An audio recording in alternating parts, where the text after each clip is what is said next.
Welcome to the Yankee Recap podcast, where we talk all Yankee and sports related content. My name is Frankie Cresswell, along with the wonderful and amazing Teo Kum. We are two New Yorkers who love all things sports and all things Yankees. And the Yankees have been killing it recently in a recent series against the Red Sox and currently with the Astros. Um, we're hoping to discuss that, discuss some other baseball related news, and just let you know that the Yankees are doing great. They've made a full recovery from a few episodes ago, talking about the Rays and Athletic series, and the back and forth from the Angel series also. But at least we got a few wins there. We split the series, so excited to see that. And I was wondering, we should get straight into sweep, the Red Sox series, and I was wondering if you would break the ice on that. So let's get this podcast started off. So let's talk about the Red Sox series, as you obviously stated. Now, coming into this series, I was honestly a bit nervous on how this was going to play out. Yeah, the Red Sox have had their struggles, but they've also had a good amount of players, right? You got Rangers Warriors, the guy Wilson Contreras. They have the young rookie pitcher early, which even though I don't like Red Sox in general, I did like him. I mean, it was interesting having a rookie start in game three of the wild card series, and now it looks like he's going to be in that main rotation. But yeah, the Red Sox have this interesting roster, which could have made this game interesting. But our bullpen really shut down the Red Sox in this game. It was largely a great defensive effort from really everybody. So talking about game one, I was probably most surprised with our team hitting around Suarez early, and Luis Gil had a great day on the mound. And most surprisingly, too, Randall Grechik, who I've had my fair shares of stress with Randall Grechik, but he went 2 for 4. So this was a really good start against the rivalry that's been going on since the 1900s. What were your thoughts on game one? Honestly, game one was pretty exciting. You know, yeah, rookie on the mound for Boston. Uh, did not amazing, but he had somewhat success. I think he has obviously a lot of potential, so good for him. But wow, Luis Heel shut down the Red Sox. Like he honestly did. 6 innings, only giving up 2 hits, 3 walks, not so bad, especially considering his history. Um, and honestly, what a great opening. Now, I do have only one concern, which was obviously not that much of a concern if you consider the rest of the games that happened. But Rice did have a golden sombrero that game, 4 strikeouts. That's not something that you see a lot from Rice. He's usually either, he's going to make contact with the ball. And when he does make contact, he's usually really hard. So 4 strikeouts is really surprising. I would have to look into who struck him out just to see maybe if he's struggling against certain pitches. I think one of them was a lefty reliever. Obviously his he's good against lefties, yes, but obviously he still has his struggles, so I would not be surprised there.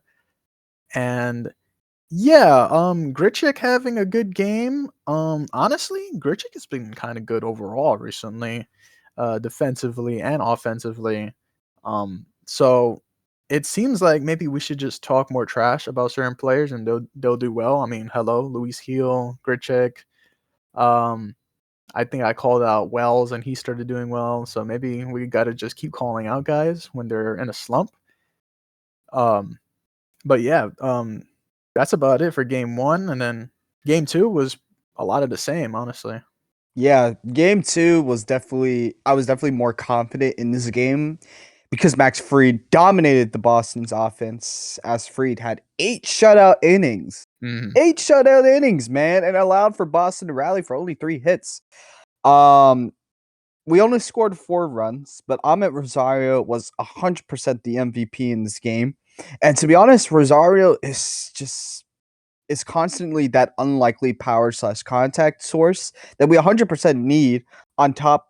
And on top of which, he's also pretty flexible, right? So he could hit leadoff or he could hit in the middle of the lineup. And he's a good substitution for playing in second, third, and short. And Mhm. I also think he plays right field. Does he play right field? Yeah, he does. He Yes, he does. does. Mhm. Um, and we also had some great defensive effort from McMahon and Caballero, which was great as well. And overall, this was just another good game. Gave the bullpen some rest. And going 2-0 in a series is always great. And so I really liked how this game was. This game turned out for the Yankees. Yeah, 100%. And how did you feel about Goldschmidt getting the start over Rice this game and his production? Because I feel like Goldschmidt has been really not so good offensively. I know he's not getting as many swings in as he used to, obviously, especially last season. Yeah. Um, but if you're gonna put in Goldschmidt after Rice has a game like the previous one where he has 4 strikeouts, and then Goldschmidt doesn't produce, should you just keep playing Rice anyways, just for him to get over the hump? I mean, he ended up pitch hitting later on anyways.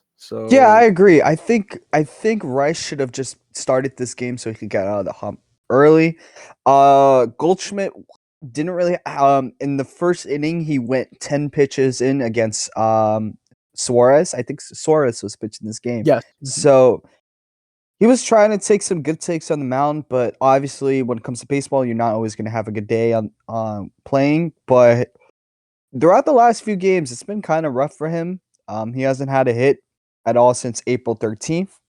So hopefully we'll see a bit of improvement from him. But I think Rice should have just played this game because Mhm. Rice is just that guy, man. He's really that guy. And I hate that we're always having to replace Rice with somebody who's very older than him, whether it be Rosario or Goldschmidt or even JC Escara.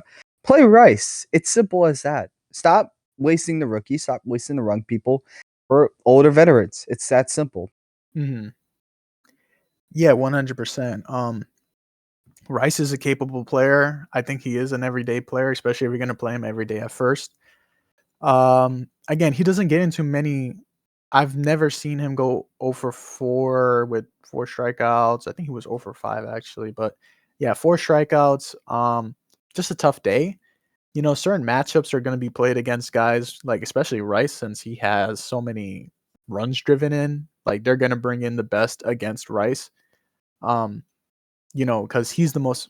I mean, in my opinion, and I think you'll agree, he's the most intimidating player on the Yankees right now. Yeah. So, you know, just and that's not just average. That's average, that's home runs, that's everything that he does on the field. So, yeah, and then the third game was just as great, if not better, honestly, from the Yankees. Yeah. Cam, 8 innings, only giving up 4 hits. They give up 2 runs, only one of them being an earned run, by the way. 5 strikeouts. Um, Bednar puts it to bed. Love seeing him get a save. No hits, no walks. Perfect. Great as a closer. Um, and everybody kind of put pieces together to drive in runs. Um, Judge ended up getting an RBI. Bellinger 2 RBIs. So everybody kind of did their job. Jazz, who's been really heating up recently too. Obviously, we're gonna get into the Astro series also. For Um, sure. For and they're sure. currently playing right now. And the Astros are up by 2 runs. We've came from larger deficits against the Astros, so I'm not too We'll see. worried yet. We'll see. Hope for the It's, best. it's a Um, struggle every day. It's a struggle yeah, every day. yeah, of course. But let's see what the Yankees do. Yankees are gonna do what the Yankees do. But Joke? yeah, no, no, no. Win. We win. Win. Sure. Um, Um, yeah. yeah. So this was game 3, right? And if you're active on Twitter, then you know that Cam has been constantly chirped by Boston fans because you know the kid's from Boston, and a Boston fan turning into a Yankees fan is like you're gonna Classic. get your head shot. You're gonna get. They want your head on the silver platter, man. So this was that game for him to really shut them up again, and which he did. You know, 8 innings pitched and 5 strikeouts was one of the best starts from him that we've seen in a little while. And of course, another highlight was Jazz finally hitting a home run this Yep. game.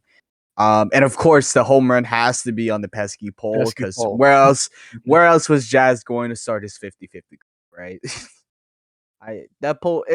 I love baseball because I love baseball stadiums. I've been to 16 of them, so I love the dimensions that every stadium has. And the pesky pole is probably the most interesting one because it's like it can be robbed very easily too. Yes. Um, anyway, so yeah, so the funny thing about the funny thing about covering baseball on the podcast is that every day there's always some new thing that has to be talked about because this is how we make our 5 cents, right? To feed the crib.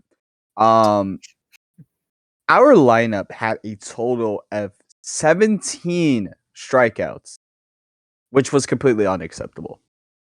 Yeah. Definitely.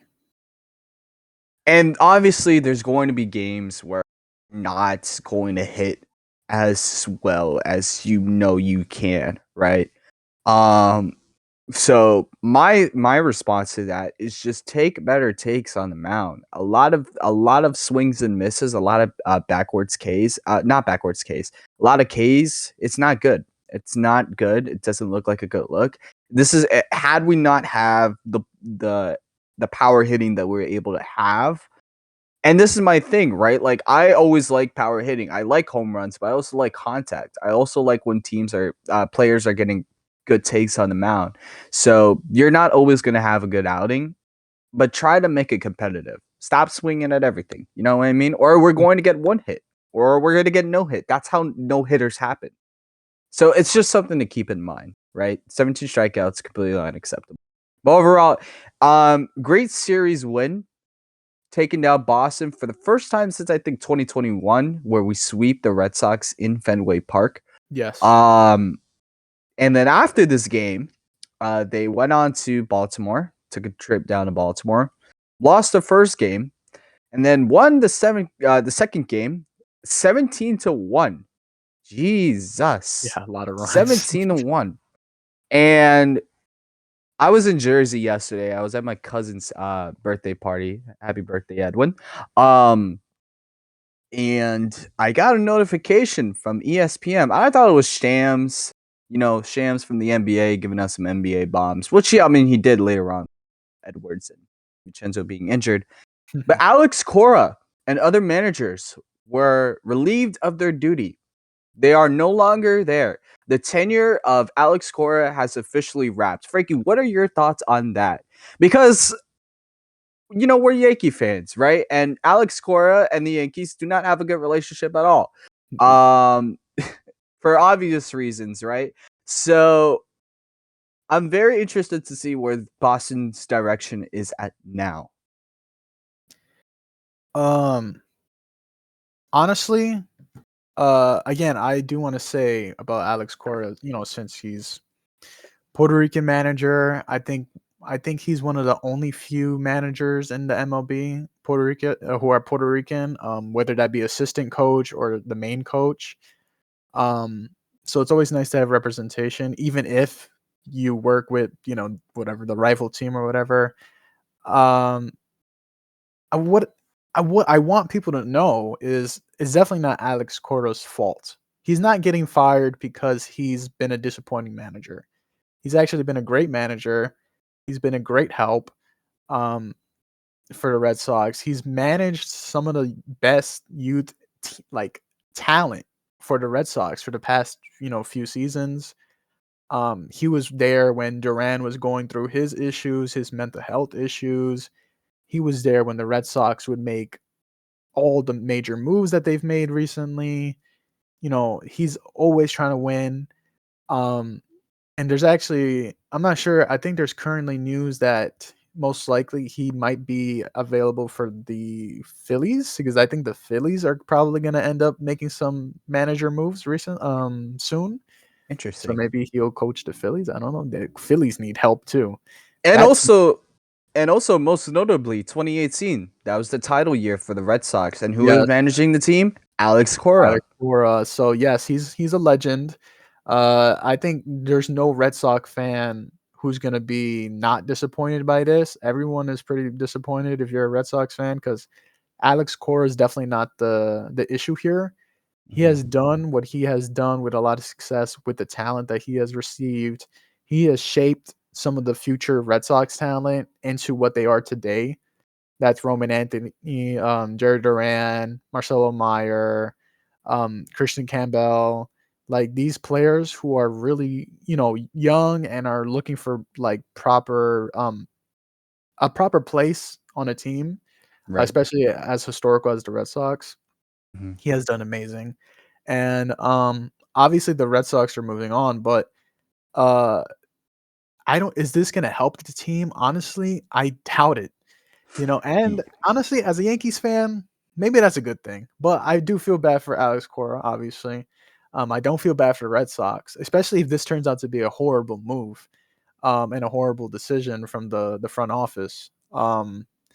So yeah, I mean, Alex Cora, I think he's gonna end up finding a job very soon. He's not gonna be unemployed in the MLB for too long, No. because he'll probably, if he can't find a manager job, he's just gonna work for one of these networks, the MLB network or something like that.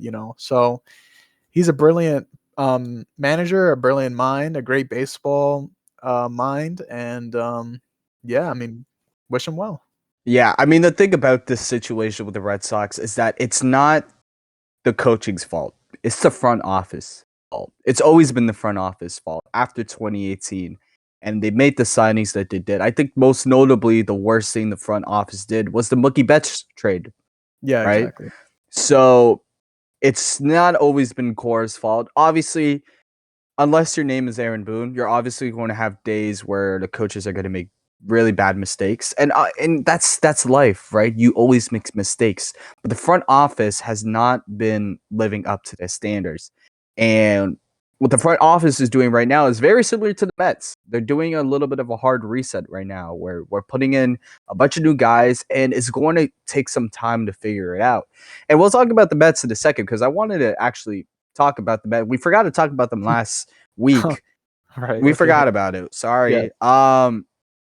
But when you're doing a hard reset, there are going to be days where you're going to have a lot of a good outing, and there's going to be a lot of days where you're going to have a couple bad outings. That's what happens when you go through a new roster. So, um, the front office has been an issue for the Boston Red Sox after the World Series run, and I think it's going to be the same unless like maybe this will work, right? I mean, they got rid of Rafael Devers. Boston fans complained about that. Next thing you know, Boston went to town for those last couple of months, made the playoffs. Ultimately lost, but it was a good year. So but shifting gears, I wanted to get your input because like I said, we forgot to talk about this, but the Mets, they completed a very hard reset, right? Right. A Yeah. very hard reset. They got rid of a lot of people, and in return, they grabbed a whole bunch of new people: Freddie Peralta, Luis Robert Jr., Bo Bichette, Weaver, Williams, Noah McLean. The list goes on and on. Um, and they got rid of McNeil. They got rid of Helsley. They got rid of Diaz. Well, they didn't get rid of Diaz. They didn't re-sign Diaz. Different. Mm. Alonzo, Nimmo, a bunch of people left. So you're doing a hard reset.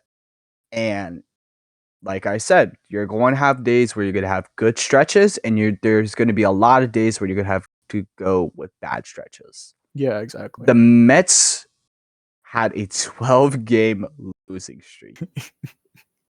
There was that tweet. I don't know if you saw from the Twins where it's like you could get a bunch of dozen eggs, you could get a bunch of dozen something something, but you could also get a bunch of dozen Mets losses, which is like, how dare you, Twins? If I'm a Mets fan, I'm like, where do you have the balls to say that? You have the Yeah. same amount of championships as the Mets. Yeah. That's And you're an older franchise too. Let's Yep. not get it Yep. twisted. So, um, and a lot of people are calling for Mendoza's head. Do you think Mendoza is the problem for the 12-game losing streak? No. Of course Right. not. Like, no. No. Is I don't understand. You can never listen. You could blame a manager for certain losses, okay? Yankees fans do it all the time for Boone. Oh Boone, why didn't you take in? Why didn't you put in this guy? Pull this guy out? Why are you playing him? It happens. managers are gonna lose some games because of decisions. Even the best managers of all time have made bad decisions. It happens, okay? Mhm. But for Mendoza, is it his fault? I mean, have you seen? I mean, did we? If you have seen the 12 games that the Mets have lost, if you're gonna blame anybody, you have to blame the bullpen. I mean, again, Yeah. like I think we did talk about it. Obviously, we should have recorded it, but Devin Williams sucks. Like he absolutely sucks. He has Yeah. the the yips. He has yips. He has to. Ever since Alonso, again, this guy was one of the best relievers in the world. Then Pete Alonso hits a home run on him. He hasn't been the same since. At all. I don't know if he has PTSD. I don't know if he has some sort of disorder, but he has the yips, that's for sure. And he just gives up runs like like it's nothing. And honestly, he doesn't even feel bad anymore. Cuz again, his post conference, his the meetings after the game have to be like they have to be like, "Oh, yeah, I gave up more runs." Like what is he going to say? Sorry? Like Yeah. we know he's going to give up runs. You almost expect him to give up runs at this point, He's going to blow your save. He did it a bunch of times during this 12-game losing streak.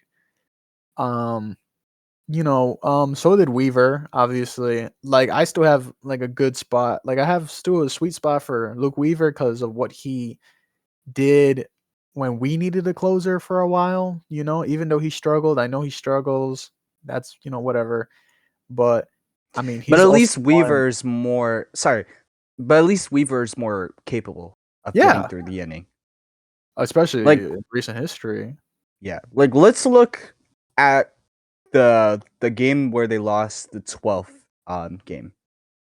Williams comes in. It's a tie game. It's 3-3. You go to your closer. Williams proceeds to walk the next three batters, and Yep. then next thing you know, the Twins score two extra runs. Something is clearly wrong with Williams, and you're right with that. It's something clearly changed. I always felt iffy about Williams. I mean, before we even started the podcast, we talk about Williams Yep. after school or like whatever, and like I could see the potential of Williams, but it's like maybe Williams is not a great fit. Um, and there's clearly something wrong with him, and I hope he's able to figure things out because yeah, he was the best closer for the Brewers. Honestly, he should have stayed with the Brewers, but the Brewers are heading towards a different path now, so I don't think they want to see him anytime soon. But Yeah. Williams is slowly losing his time in baseball if he keeps up the way that he's doing. Obviously he's in a very, very elite group of people that say I played in the league. Mhm. But with that kind of with that kind of outing and that kind of resume you're holding, you're not gonna get him much teams, right? Um, so I only wish the best for Williams. He did blow a couple games, and when he was a Yankee, which is like it's kind of not surprising because it's Williams. Um, but Weaver has certainly stepped up for the Mets, and the Mets certainly have a lot more to get through in order if they want to remain competitive again. At the time of recording, they are 9-17, which is not a Yeah. good record. No. But as I've stated in this podcast episode today, when you're doing a hard reset, there are going to be stretches of wins and there's going to be long stretches of losing. So don't be surprised with with a whole new team that is learning how to figure out what the Mets coaching staff expects from players that have just been traded, garnering all the information they got from from their coaches, from their teams. It's not going to be a easy 1-2-3 transition. Come on, if you're a baseball fan, you know this. So I feel for Mets fans. Hopefully you guys get through hopefully you guys can make the playoffs so you can finally shut up about how depressing you guys are. Let's move Yeah. on to the Astros versus Yankee series. How about that? Yeah. So shifting gears to game 1. And it's interesting to talk about the 2026 Astros because This is the 2026 Astros, where it feels like it's a different rivalry. Like not like it's dead. And I've never been to a Yankees game where I've never been to Yankee Stadium for the Astros and Yankees, and I'm sure Yankee fans are still booing at Altuve and all that, but it's not as intense as it used to be, right? So, Yeah, and now part of which is that this roster has obviously changed, right? And last year we did see them uh, we did see that everything that could have went wrong for the Astros went completely wrong. And of course, I'm talking about the injuries, right? Altuve got injured, Alvarez got injured, a whole bunch of other injuries. I don't keep up with the Astros, but I know they were injured for long stretches.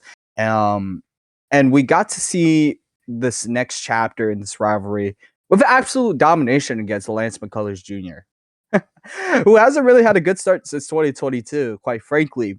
And the offense was great that day with everybody having a quality at bat. Chisholm looked great as usual, 3 for 4. And Caballero did great as well in terms of offense and his defense. And we obviously know that he's going to be a great shortstop, a consistent shortstop at that. And we know that Volpe will return to the locker room at some point. And whether we'll see who gets more starts is for the future to hold. But as of which right now, I feel that Caballero did his thing that game, and I would much rather him to be on the starting rotation. And I know that the majority of Yankee fans would rather see Caballero over Volpe. And is that crazy to say? no, no, especially since I mean, this video was making its ways just this morning. Volpe throwing to second base, that a little scoop to second base. He doesn't Ay, get ay, ay. in time. Down in AAA. And he's gonna get called up very soon. And he's gonna be playing shortstop. There's no stopping it. It's something that the front office has like already stated. Like Volpe will be on this team. So I don't know who that's gonna hurt more. If that's gonna hurt the Yankees more, like, or is that gonna hurt Volpe more? Like, is he actually ready to come back? I don't know. Obviously, like again, like we hope that Volpe has success. I mean, we've seen flashes of success with Volpe. It's just we want to see consistent success. We don't want to see, oh, he had a good month, like where he hit um like he hit 10 homers or like 7 homers in a month, and then the next time he's just striking out on everything. That's not good baseball, and that's not a good player. Especially when you stop playing defense too. Like again, his glove wasn't that good, last time he played, and I still don't know how his glove is so far.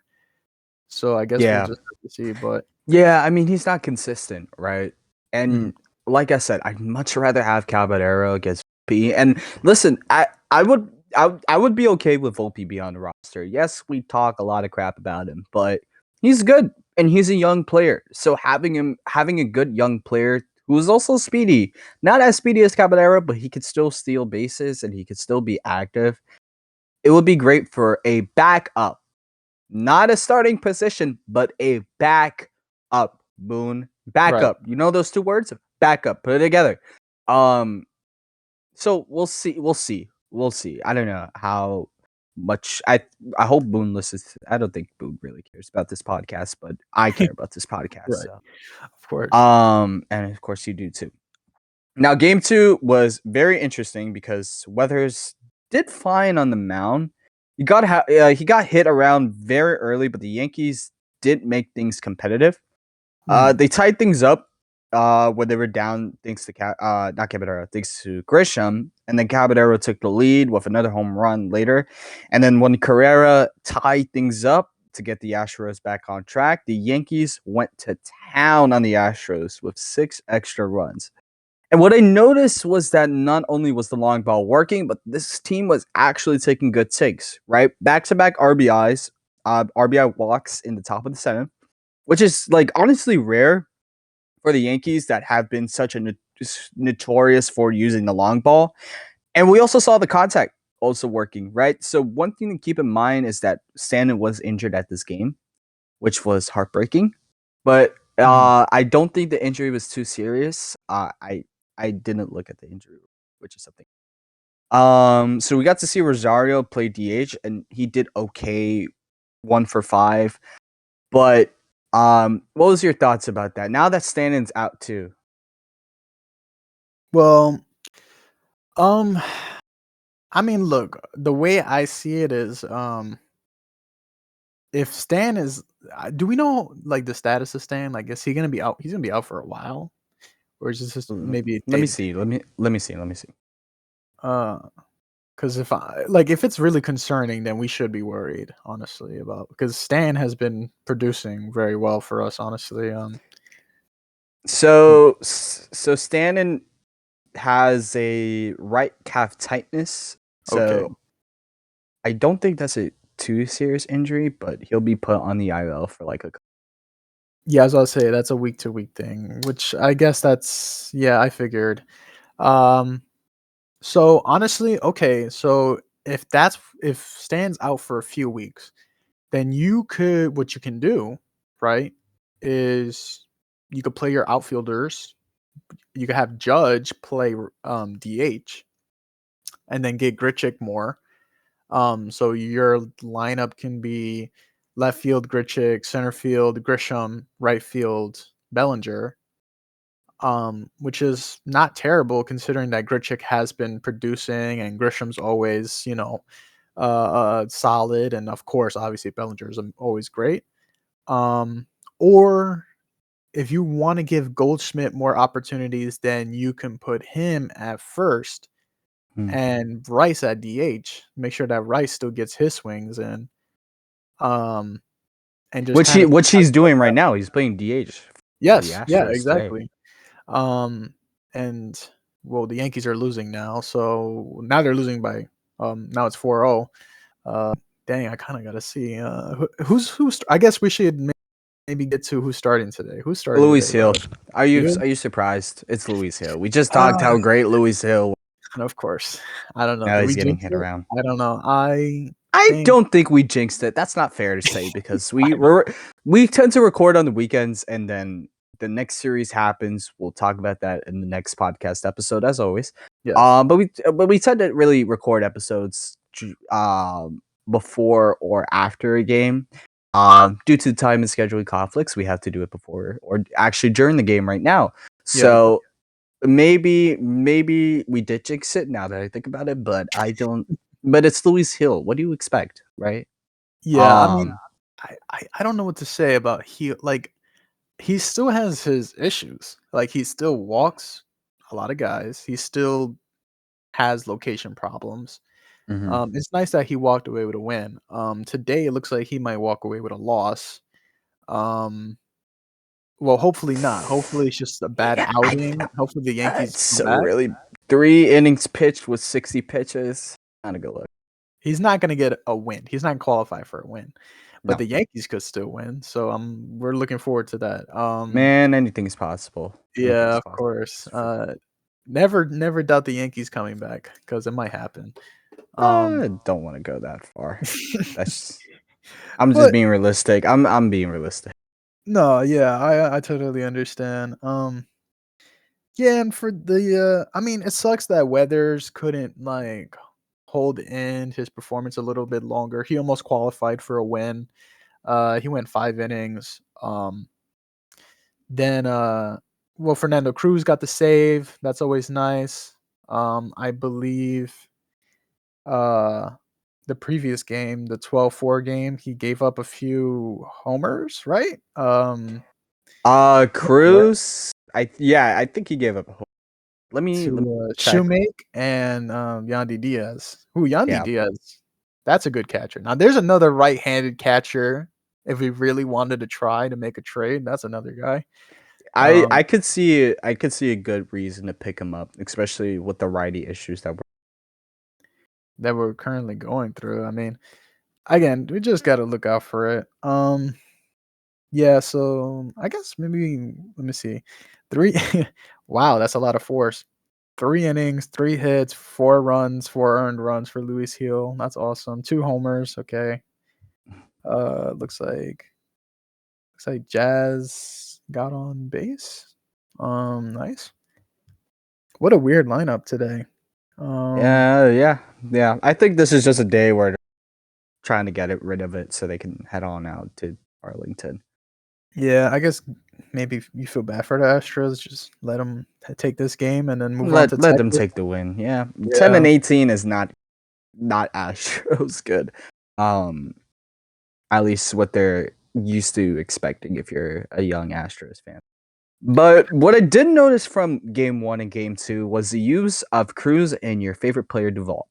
Now, Duvall did great in game two. He didn't give up a run with one inning pitch and one strikeout. But Fernando Cruz got blown up a bit with one inning.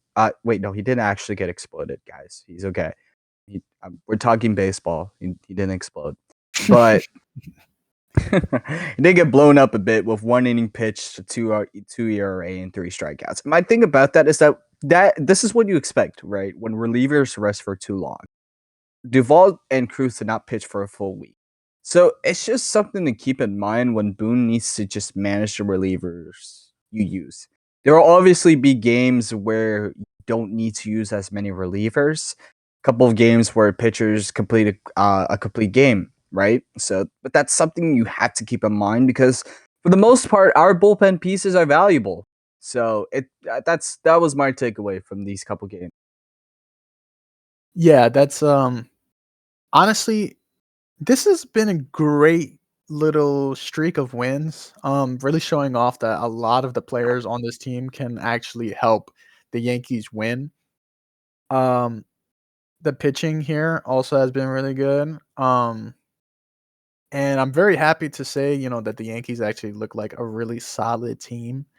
Um, I was wondering, is are the where are the Yankees in the standings for the AL East? I wonder if you So could tell me. right now, at the time of recording, they are 18-9, and are first in our division. Okay, good. Following up with Tampa, that's 15-11. Orioles 13-14. Blue Jays 11-15, Mhm. and Boston at 10-7. Boston. Yeah, I let's win the division, right? Let's keep winning. I was wondering, how do you feel about the Rangers? Like, what do you think the Rangers are going to be doing for the Yankees tomorrow? I believe at 8. Um, because I have a few thoughts about meeting up with the Rangers tomorrow, but I was wondering if you had any input. Yes, taking a good old Arlington is north, so they're Arlington. traveling north Yep. of Arlington. Been to Arlington, it's a nice stadium. I'm very interested to see how this Texas and Yankee game is going to go because Texas has really, they made that shocking move to get rid of Herodes Garcia, and then they got Nimmo in exchange. They honestly have a good young group. Evan Carter, I like Evan Carter a lot. Ezekiel Duran, Josh Smith has been doing good for the team. Corey Seager is basically going to retire as a Texas Ranger probably because Yeah. he's been there since when they won the World Series. This is a good hitting squad, and I'm very interested to see how this team will go. And currently, Texas is first in their division. Mhm. Um, but what are your thoughts? Good Because division. you have thoughts about the team more than ever. I'm really excited to see McCutcheon this Oh series, yes, that's right. obviously. McCutcheon plays for the Rangers. I completely forgot about. Yeah, it was a very quiet offseason. Obviously, people thought he was gonna be forced to retire, especially since the Pirates didn't renew the contract.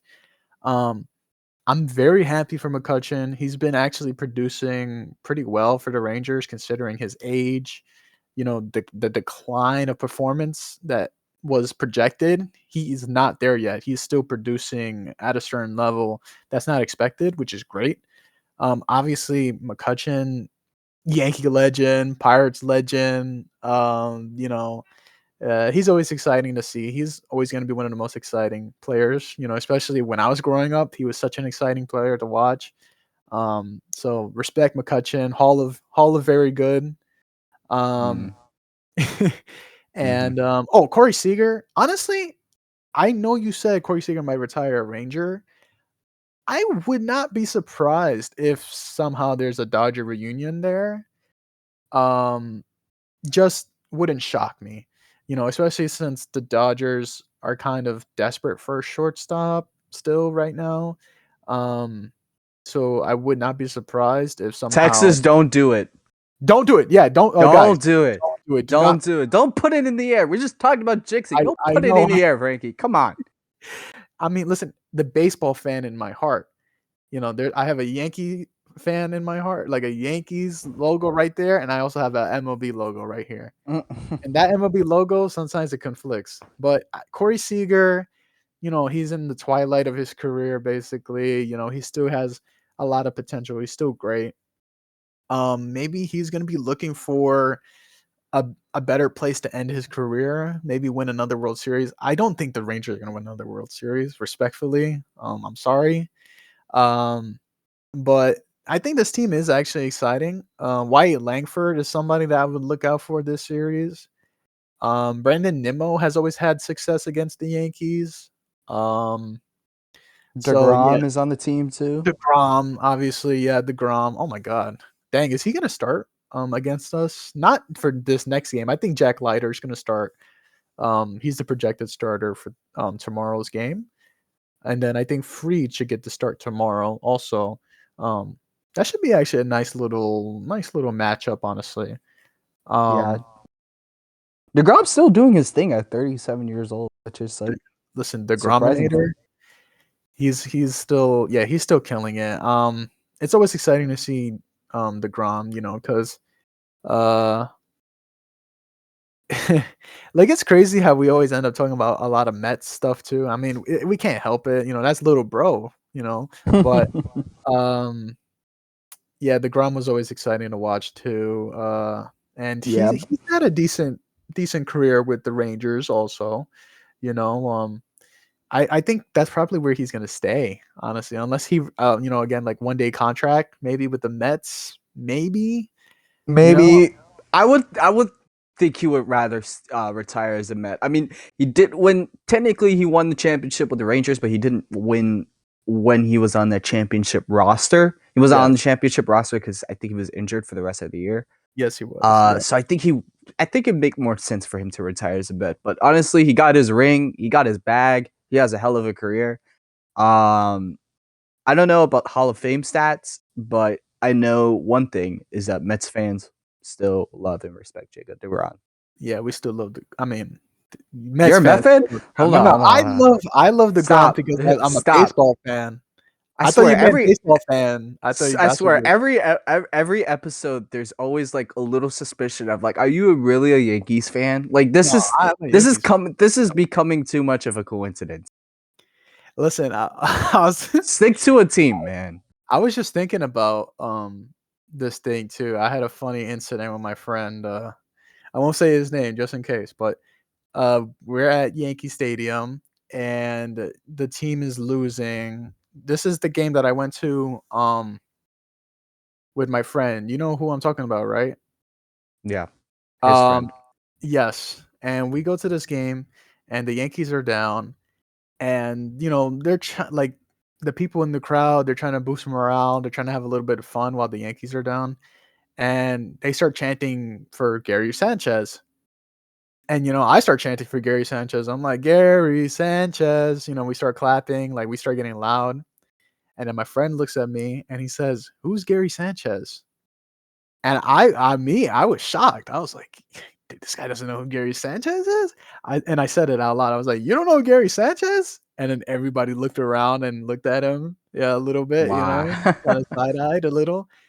And he's like, "Why'd you do that?" I said, "I don't know. It's just something compelled me to just say it like that and say it out loud." Like it was such a visceral reaction. But I'm like, "Come on, how do you like the baby bombers, man? Come on, I Gary don't know. Sanchez, that's the goat." You know, That's that was dumb. That's that was our dumb. future catcher, but but yeah, it's funny because we ended up talking about Gary Sanchez not too long ago, Yeah. playing for the Brewers. I think he's been really bad, right? He's been He's been okay. He's been okay. Yeah, I have no right to talk about other people rooting for other teams because I have like a lot of sports jerseys. right, right. I gotta tell people it's not because it's not for the team. It's for the fit. Big difference for the Yeah, fit, not gotta for the wear the team. fit. For the You know, fit, not the team. like for me, I would love like Brooklyn Dodgers hat. I've been thinking about it recently. I said that'd be kind of cool. Just wear blue, you know. Um, I also really want to get a Pirates hat. I think that'd be nice too. A regular Pirates hat, or you get like Clemente?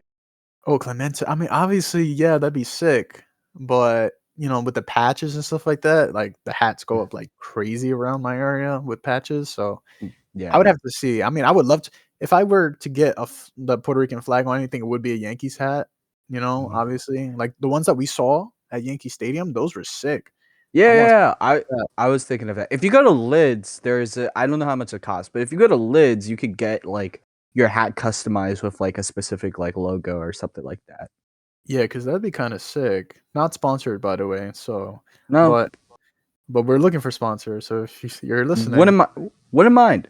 Um, but yeah. So looking ahead for the Yankees, so by the time this episode's up, the Texas Rangers series will probably be wrapped up. mhm, Um, which we'll obviously cover because that's our job. But so the Yankees will play the Rangers, which will wrap up this month's of baseball. Which is really crazy to say. 1 month of baseball gone just like that. yeah, I know. Um, so we head over to May, and May is the big series against the Baltimore Orioles, who we saw glimpses of the Orioles last year, not last year in spring training. Mhm. Um, which Pete Alonso hit a home run at the opening day game. So I'm very interested to see how we will go up against the Orioles, this good young team. And that's really, and then we'll take on the Rangers again. We'll host the Rangers after the Orioles series, which is kind of weird. That's really how you want. Yeah, I mean, I guess that's how the schedule just worked this year. I don't know. Yeah. I'm sure that Then, is something that doesn't happen often, anyways. But yeah, anyways, so that's the look ahead, and I'm very excited. I think the losing streak will come to an end today, but hopefully, the winning streak, will yeah, will end today. But hopefully, we start another 9 game winning streak or yeah, eight that game would winning really streak. be nice. And the game's not over. Game's not over. Maybe the Yankees come back. I don't know. It seems like we're relaxing. Today. I think this is just gonna be a yeah, whatever type of game. But you know, let's try to win the game. Let's Yeah, put up an effort. Let's score at least one run. Let's not get shut out by the Astros. After yeah. we just said that the pitching for the Astros is not that good, and then You of ever course, seen those? You ever seen those videos of cats getting into like catnip? yes, yes, I have. I think the Yankee players might have gone into like Cody Bellinger's stashes of weed, so they're just like playing like Oh, they're very dumb. chill, relaxed. They're Yeah. playing chill Hey and guys, relaxed there. 420 was 6 days ago, buddy. Hmm. But yeah, no, they should get into whatever Keith Hernandez had back in the day. Uh, What Coke? yeah, That's very different. I don't play with know. some energy. That's Yankee why. Stadium doesn't allow crack cocaine anymore. So No, oh right? no, it That was a crack. Was it heroin? heroin. Yeah, they officially made heroin illegal to bring it to Yankee Stadium. Very progressive Yeah, from from the Yankees, in my opinion. But they had to yeah, do what they had to do. I think they should bring prohibition to Yankee Stadium. Maybe prevent any incidences. Mm, Drugs. But maybe, maybe. I don't know. Anyways, so that will wrap up this week's episode. Rather short episode. That's what Mhm. happens when there's not a lot of not a lot of much to talk about. But be sure to subscribe and follow for more. Thanks for the support. For all you people that came from the shorts, we try to post a lot of shorts every day. And of course, if there's anything that you'd like us to talk about, or things that we could improve, or things that you'd like to see more, comment, right? And also subscribe. It's free, right? I don't think you have anything to subscribe to a YouTube channel. No, Do you, no, Frankie? not at No, all. no, Oh, no, I no. never. Yeah, right. We don't charge, so there's no excuse, right? But thanks so much for listening to this week's episode. We'll see you in the next episode. Bye bye now. Bye.